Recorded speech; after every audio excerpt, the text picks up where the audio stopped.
तो यहाँ पे पहला लेसन हम लोग पढ़ने वाले क्या, फिजिक्स का, ठीक है। तो फिजिक्स का पहला लेसन पढ़ेंगे, इनकी भौतिकी का पहला लेसन पढ़ोगे 10th का, ठीक है।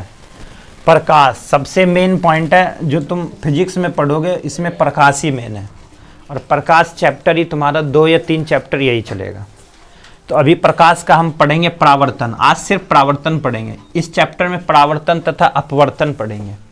ये दोनों क्वेश्चन आया था ना क्वेश्चन पेपर जो अभी सॉल्व करवाए हैं, परावर्तन तथा अपवर्तन। तो सबसे पहले परावर्तन, पहले देखते हैं प्रकाश है क्या, क्या है आखिर प्रकाश। प्रकाश मतलब लाइट, लाइट मीन्स क्या होता है, प्रकाश, यानी कि रोशनी भी बोल सकते हो इसे, एक प्रकार की क्या है, रोशनी। रोशनी क्या है, प्रकाश एक प्रकार की ऊर्जा है जो हमें क्या देता है, एनर्जी देता है ना। सुबह सुबह सब उठ जाते हैं, अगर अंधेरा ही रहेगा तो क्या एनर्जी मिलता है, नहीं, अभी तो अंधेरे छे सुती जा। तो इसलिए सबसे पहले हमें एनर्जी देता है, यानी कि सूर्य की रोशनी आती है। तो ब्रह्मांड में सबसे अधिक ऊर्जा कौन देगा, सूर्य। कौन देता है, और सबसे अधिक प्रकाश कौन देता है, सूर्य। कितना ही बल्ब जला लो लेकिन उतनी प्रकाश नहीं दे सकता है, कौन देता है, सूर्य। सबसे अधिक प्रकाश कौन देता है, और सबसे अधिक ऊर्जा कौन देता है, सूर्य।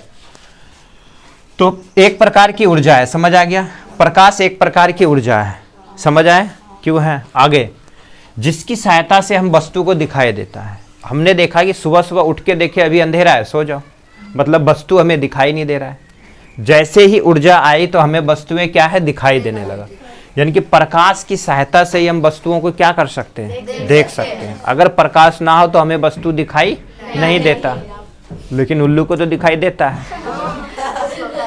तो उल्लू और चमगादड़ एक ऐसा है, उसे भी दिखाई नहीं देता है, वो सिर्फ अभी पढ़ेंगे प्राश्रव्य तरंग निकालता है। 2-3 प्रकार की तरंग पढ़े हैं, अपश्रव, श्रव और प्राश्रव्य। तो प्राश्रव्य तरंगों की सहायता से वो रात में क्या करता है, उड़ सकता है चमगादड़, इसलिए वो उतनी ही तेज से लड़ता है। कभी कभी तुमसे भी टकरा जाएगा, टकराया कभी, तो किसी से भी टकरा सकता है, लगेगा कि वो आएगा हमेशा इतना ही, तो वो उसी की सहायता से उड़ता है। तो वो भी तरंग की सहायता से उड़ता है, उसे भी उतनी दिखाई नहीं देता है। कुछ कुछ उसके अंदर हार्मोन्स होता है जो उसे रात में देखने के लिए मदद करता है। जब आंख पढ़ेंगे तब पता चल जाएगा। हमारी आंखें उतनी नहीं है, हमें भी दिखाई देता है लेकिन उतना दिखाई नहीं देता है। क्या अंधेरे में दिखाई नहीं देता है, देता है, बट उतना क्लियर दिखाई नहीं देता है। पुलिस वाला पूछेगा क्या तुम्हें दिखाई दिया था, उस समय अंधेरा था। चलो ऊर्जा पढ़ लेते हैं। ऊर्जा समझ आ गया, जिसकी मदद से हम कोई काम कर सकते हैं। अभी एनर्जी है तभी पढ़ा रहे हैं, थोड़ा देर बाद क्या लग जाएगा, भूख, यानी कि ऊर्जा क्या हो जाएगी, खत्म। तो अभी हम लोग कौन सी ऊर्जा खर्च कर रहे हैं, हम मेंटली ऊर्जा ना, दिमागी ऊर्जा को अभी खर्च कर रहे हैं ना। तो मेंटली ऊर्जा को हम लोग खर्च कर रहे हैं। तो ये देख लो, इसी तरीके से हम एग्जाम्पल देखते हैं। हाथ से मैं ऊर्जा लगा रहा हूँ क्या, हाँ, अभी मैंने खूब लिखा तो ये दुखने लगा, दुखता है ना, यानी कि ये क्या है, पेश से। क्या है ये, इसे बोलते हैं पेश से ऊर्जा। क्या बोलते हैं, मैंने हाथ से लिखा, क्या मेरी ऊर्जा खर्च हुआ, हाँ। कौन सी ऊर्जा खर्च किया मैंने, पेश से ऊर्जा खर्च किया। अभी मैं मुंह से बोल रहा हूँ तो वो कौन सी ऊर्जा खर्च कर रहा हूँ, तो वो कौन सी ऊर्जा खर्च कर रहा हूँ, उसको पीछे ले जाओ। तो कौन सी ऊर्जा खर्च कर रहा हूँ, मेंटली ऊर्जा।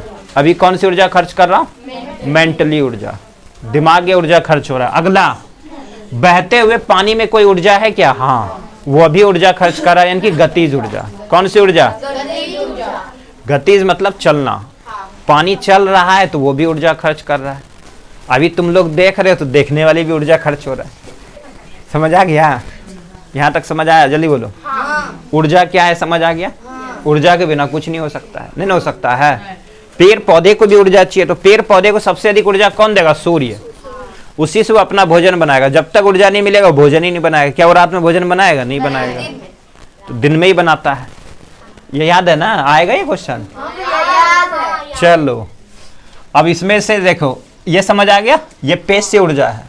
हाथ क्या है, पेश से ऊर्जा, और बहते हुए पानी में गतिज ऊर्जा ना। अभी तुम बैठे तो स्थितिज में हो, अभी खड़े हो जाओगे तो गतिज में। अगर हम लोग ट्रेन में बैठे हैं तो गतिज और स्थितिज दोनों होता है। हम बैठे हुए आराम कर रहे लेकिन ट्रेन चल रहा है, नीचे वाला भाग हमारा गतिज में रहता है, लेकिन ये सब भाग क्या होता है, स्थितिज में रहता है ना, हिलते ने ना। चलो प्रकाश के गुण, अब देख लेते क्या क्या गुण है आखिर इसके अंदर छिपा हुआ। फिजिक्स बहुत समझ आएगा, समझ गए। प्रकाश के गुण, ये क्वेश्चन आया तभी एग्जाम आया था ना। प्रकाश कैसे चलती है? सीधा। अगर मैंने टॉर्च की रोशनी बारा तो वो सीधा ही जाता है। क्या इधर वाला बगल वाला व्यक्ति दिख जाता है? क्या नहीं दिखता है। अगर रोड पे गाड़ी चल रहा है तो वो सीधा ही चलता है, लेकिन हम उसमें कौन सा दर्पण लगा देते हैं? अवतल, ताकि वो प्रकाश को फैला दे। तो हेडलाइट में कौन सा? अवतल था ना। तो अवतल क्या करता है? प्रकाश को फैलाता है। तो प्रकाश सीधी चलता है और ये सीधी गमन करती है। गमन मतलब चलना, गमन मीन्स, जिसको नहीं समझ आता लिख लो। प्रकाश सरल यानी कि सीधी रेखा में गमन करती है, चलती है। प्रकाश कैसे चलती है? सीधी। आया था ये क्वेश्चन ना। चलो अगला, प्रकाश विद्युत चुंबकीय तरंग है। ये पूछा जाएगा, वेरी इंपॉर्टेंट। प्रकाश कैसी तरंग है? विद्युत चुंबकीय तरंग है। समझ गए? प्रकाश एक कैसी तरंग है? विद्युत चुंबकीय तरंग है। यही कारण है कि इसके चलन यानी कि संचलन में इसको चलने के लिए एक माध्यम की आवश्यकता नहीं है, क्योंकि ये विद्युत चुंबकीय तरंग है। इसको किसी माध्यम की आवश्यकता नहीं होती है। लेकिन ध्वनि, ध्वनि को माध्यम की आवश्यकता होती है। यहां से ध्वनि बोल देते हैं। ध्वनि मतलब आवाज, मेरी आवाज। आवाज को माध्यम की आवश्यकता है, लिख लो उसको। माध्यम की आवश्यकता है। ये दोनों क्वेश्चन आता है बार बार, और गलती करोगे बार बार उड़ जाओगे, पोल पे पहुंच जाओगे, पता है ना। तो ध्वनि को माध्यम की आवश्यकता है, क्योंकि मेरी आवाज तुम तक जा रही है। क्यों जा रही है? माध्यम यानी कि हवा में क्या है? धूलकण है। जितना धूलकण होगा उतनी ज्यादा आवाज करती है। तुमने देखा है कभी रोड पे चल रहे हो, जहां धूलकण उड़ रहा होता है वहां पे गाड़ी का आवाज ज्यादा दूर तक दिखाई देगा। तुमने ये कभी देखा है रोड के दोनों किनारों में पेड़ क्यों लगाया जाता है? प्रदूषण को, ध्वनि प्रदूषण को कम करने के लिए। क्या करता है? जहां पे अधिक पेड़ होगा, कभी तुम गौर करना, अगर तुम्हारे पीछे से कोई गाड़ी आ रहा है तो वो सुनाई नहीं देगा। जहां पेड़ नहीं है, वो अगर तुमसे पीछे 200 मीटर से भी कोई गाड़ी आ रहा है वो सुनाई दे देगा। कोई हॉर्न लगाया ना, कहेगा कि सुनाई नहीं दे चाहो, तो ऑटोमेटिक सुनाई नहीं देगा तुम्हारे कान को। क्यों? पेड़ के कारण। समझ आ गया? तो ध्वनि को माध्यम की आवश्यकता है। मेरी आवाज तुम्हारे तक माध्यम से जा रहा है, लेकिन प्रकाश को किसी माध्यम की जरूरत नहीं। अब यहां से क्वेश्चन पूछा जाता है, सबसे अधिक प्रकाश कहां चल सकता है? निर्वात में। निर्वात यानी कि क्या? निर्वात यानी कि क्या? जहां हवा ना हो उसे निर्वात कहते हैं। लिख लो उसको। निर्वात किसे कहते हैं? लिखो। निर्वात जहां हवा ना हो, जहां हवा ना हो उसे हम क्या कहते हैं? निर्वात। तो प्रकाश सबसे अधिक यहीं चलेगा। प्रकाश सबसे अधिक यहीं चलेगा। निर्वात कहाँ है? चांद पे। ठीक है, वहां नहीं है। तो चांद पे सिर्फ इशारों में बातें करते हैं, क्योंकि वहां हवा नहीं है। हम इसलिए ऑक्सीजन लेके जाते हैं। माउंटेन, पहाड़ पे हवा नहीं है ना, है, वहां भी इशारों में बात करना पड़ेगा ना।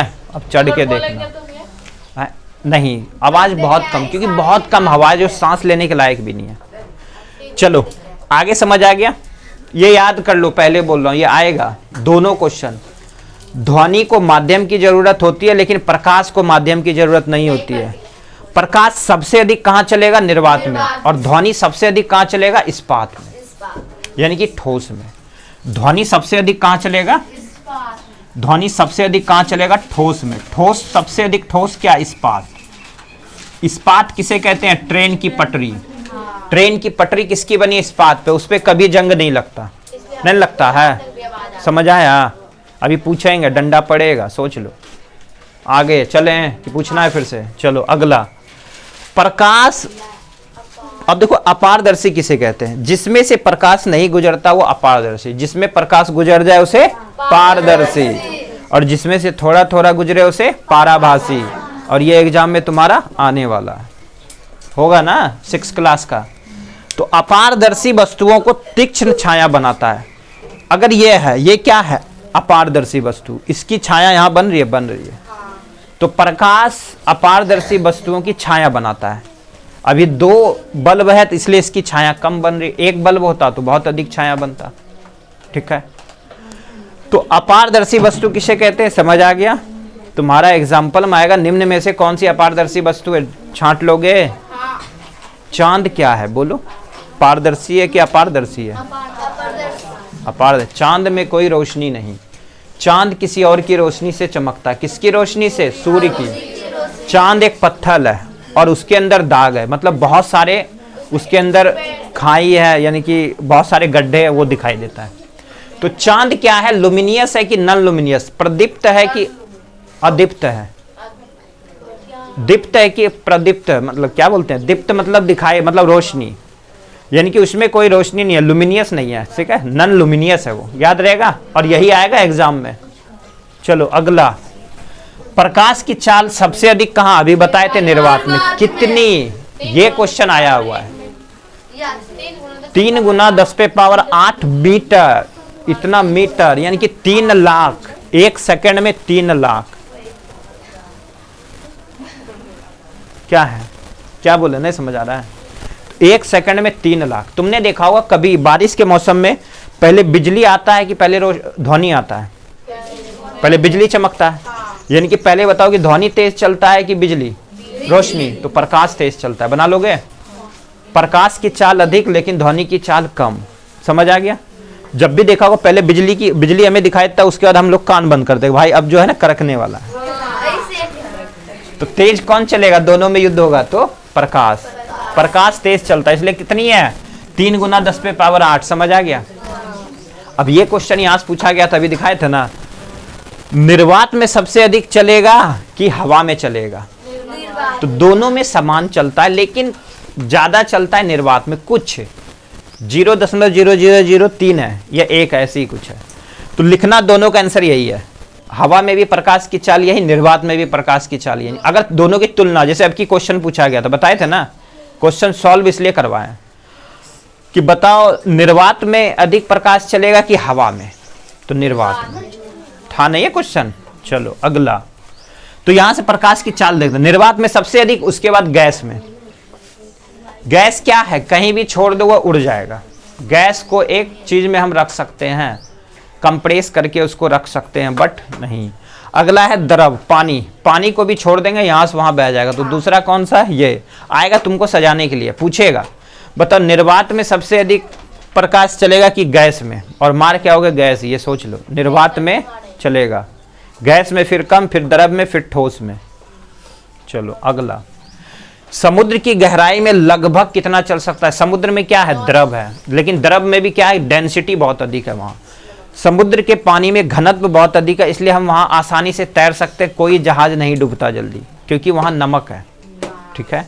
समुद्र में क्या पाया जाता है, नमक, नमकीन पानी है, इसलिए समुद्र की गहराई में लगभग 200 मीटर तक प्रकाश चल सकता है, 200 मीटर तक। कोई रोशनी अगर हम समुद्र में जला रहे हैं तो वो 200 मीटर तक ही चलेगा, समुद्र की बात कर रहा है, गंगा जी की नहीं। 200 मीटर, समझ रहे हो ना, यहां से यानी कि रोड तक ही प्रकाश जाएगा, उसके आगे नहीं जाएगा। ये क्वेश्चन वैसे पूछा नहीं है, लिख लो। आगे चलेंगे, प्रकाश के परावर्तन, ये वेरी इंपॉर्टेंट है, यहां से चलते हैं। प्रकाश मान लो ये है, ये एक दर्पण है, ये क्या है, दर्पण। अगर मैंने यहां पे आपतित किरण को दिया, या यहां से हम प्रकाश को दे रहे हैं, यहां से प्रकाश को अगर मैंने दिया, ठीक है, तो प्रकाश जो जा रही है उसे आपतित किरण कहेंगे, फिर ये टकराने के बाद इधर वापस हो गया, इसे परावर्तित कहेंगे, परावर्तन हो गया वो, ठीक है। इसके बीच में एक कोण बनता है जिसे आपतन कोण कहते हैं। इधर आपतित किरण है तो आपतन कोण बनेगा, इधर परावर्तित किरण है तो परावर्तन कोण बनेगा। आपतन कोण परावर्तन कोण बराबर होता है, याद रहेगा, ये क्वेश्चन भी आया हुआ है, साइन आई बटे साइन आर, ठीक है। तो आपतित किरण और परावर्तन किरण बराबर होता है, और इसके बीच में एक लंब होता है, अभिलंब, जिसे बोलते हैं अभिलंब। तो अभिलंब के बीच में आपतन कोण और परावर्तन कोण बनता है, इसको पढ़ेंगे अभी आगे। चलो, प्रकाश की बात करो, टकराकर वापस लौट आना, ये इसका क्या है, परावर्तन। अगर मैंने शीशे में कोई प्रकाश रोशनी मारते तो वो क्या होता है, टकराने के बाद वो दूसरे उसी माध्यम में गुजर जाता है ना, वही क्या है, प्रकाश। तो प्रकाश वापस लौटता है, ठीक है, टकराने के बाद। अगला, कोई भी वस्तु परावर्तन से ही हमें दिखाई देता है। अगर अंधेरे में तुमने रोशनी बारा, उस पे टकराने के बाद तुम्हारी आंखों पे रोशनी आई उसकी, तभी वो दिखाई देता है। अगर वो नहीं टकराने के बाद आता तो हमें वस्तु दिखाई नहीं देता। दिखाई देता नहीं दिखाई देता। जैसे आत्मा रोशनी मारेंगे तो पार हो जाता है, तो दिखाई नहीं देता। चलो आगे। ब्लैक होल में परावर्तन नहीं होता, ये वेरी इंपॉर्टेंट है। ब्लैक होल में कोई परावर्तन नहीं होता है, ठीक है। चलो ब्लैक होल आगे देखेंगे। ब्लैक होल में कोई परावर्तन नहीं होता है, समझ गया। आगे, परावर्तन का सबसे अच्छा उदाहरण है दर्पण। बार बार आएगा ये। परावर्तन तुम कहाँ दिखा सकते हो? दर्पण ही, इससे ज्यादा कोई अच्छा उदाहरण नहीं है। परावर्तन का सबसे अच्छा उदाहरण है दर्पण। अगर हम शीशे में क्या करते हैं, कभी कभी चमका के भी देखते हैं किसी के चेहरे पे, तो यही सबसे अच्छा उदाहरण है। अब देखो, दर्पण में बार बार बोलते हैं। दर्पण कब बनाते हैं? दर्पण एक शीशा है, लेकिन उसके पीछे क्या? सिल्वर, चांदी की परत चढ़ाते हैं। सिल्वर मतलब चांदी। अभी देखते हैं ना, देखो दर्पण के निर्माण के लिए, दर्पण बनाने के लिए क्या चाहिए? ग्लूकोज। ग्लूकोज मिलाया जाता है और दर्पण के पीछे AgBr मतलब सिल्वर ब्रोमाइड। सिल्वर मतलब चांदी, याद रहेगा। तो दर्पण जो देखते हैं उसके पीछे चांदी है। क्या है? चांदी। उसके पीछे चांदी है। क्या है? अरे याद करना है, सिल्वर मतलब चांदी। सिल्वर मतलब ही क्या? चांदी होता है ना। तो उसके पीछे सिल्वर ब्रोमाइड की परत होती है। ये क्वेश्चन आएगा। दर्पण बनाने के लिए उसके पीछे किसका पेंट करते हैं? सिल्वर ब्रोमाइड है, तभी हमें दिखाई देता है चेहरा, नहीं तो आर पार दिखाई देता, वही दिखाई देता।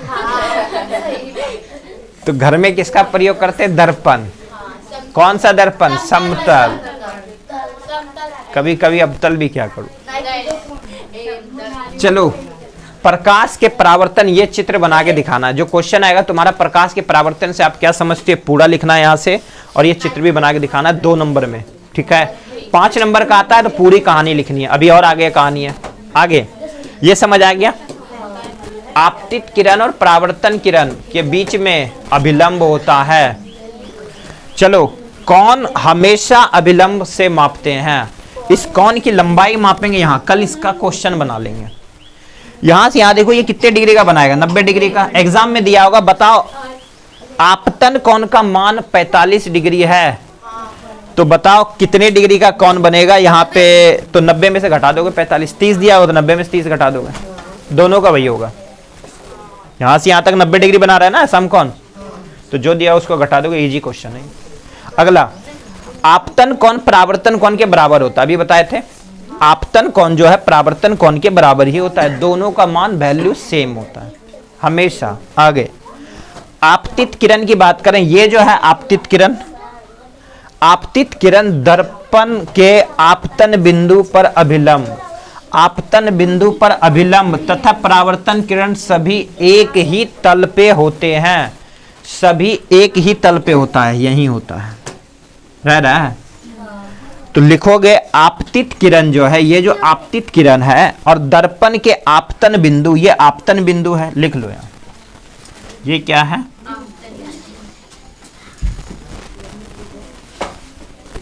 आपतन बिंदु, अभिलंब। यहां देखो, अभिलंब तथा परावर्तन किरण, अभिलंब तथा परावर्तन किरण सभी एक ही तल पर होता है, यही है तल, इसलिए अभिलंब बनता है, इसलिए अभिलंब बनता है। और आगे का कल पढ़ेंगे इसका, समझ गए। इसके सवाल उतना ही आएगा, उतना ही करना है। समझ आ गया? बोलो जल्दी। है, चलो।